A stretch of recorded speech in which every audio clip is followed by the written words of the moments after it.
pagi. Saya Ari Ginanjar, penyintas COVID-19. Saya ingin berbagi tips sederhana yang saya namakan PMP dalam menghadapi situasi akibat dari COVID yang luar biasa ini. Banyak sekali orang-orang yang gagal, tapi juga ada yang berhasil. Maka yang pertama adalah P, yaitu pikiran. Seperti sudah saya sampaikan berkali-kali, bahwa kekhawatiran adalah awal dari penyakit. Ketenangan adalah separuh dari obat, dan kesabaran dari awal kesembuhan. Karena itu, kuasai pikiran dan fokus kepada harapan, bukan fokus kepada khawatiran. Karena apa yang kita fokuskan, itu yang akan berkembang. Yang kedua adalah makanan.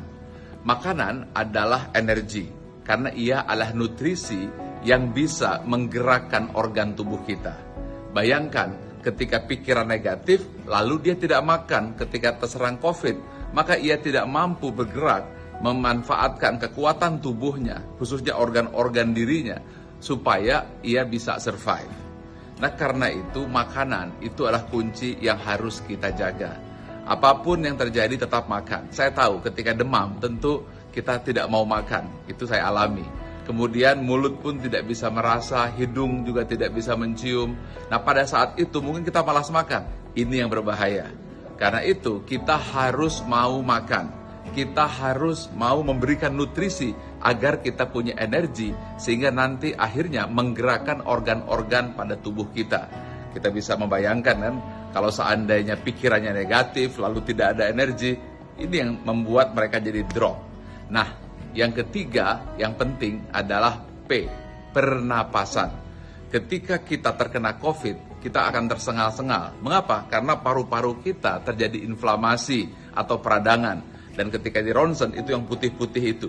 Dan kemudian ada lendirnya. Akibatnya dia seperti lem yang membuat paru-paru kita tidak mau bergerak. Dan kalau bergerak mungkin hanya sedikit saja sehingga susah untuk menarik oksigen. Nah, karena itu kuncinya adalah Anda harus melakukan PRON, yaitu Anda tengkurap. Dan ketika tidur tengkurap, maka Anda mempergunakan bantal di sini dan pada saat itu akan memudahkan untuk mengalirkan oksigen yang membuat Anda bisa bernafas kembali. Silakan Anda cari di YouTube apa yang disebut PRON itu. Nah, di situ dijelaskan. Nah, apabila kita sudah mampu menguasai 3 hal, yaitu pertama pikiran, yang kedua makanan, yang ketiga pernapasan, insya Allah kita bisa survive. Karena masalah yang saya lihat, orang-orang yang gagal itu karena pikirannya negatif, kemudian dia khawatir, lalu tidak mau makan, dan kemudian akhirnya tidak bisa bernapas atau gagal nafas. Karena itu, yang harus kita lakukan adalah pertama, pikiran positif, fokus kepada harapan. Makanan dijaga, pelihara nutrisi agar punya energi. Dan yang ketiga adalah jaga pernapasan kita.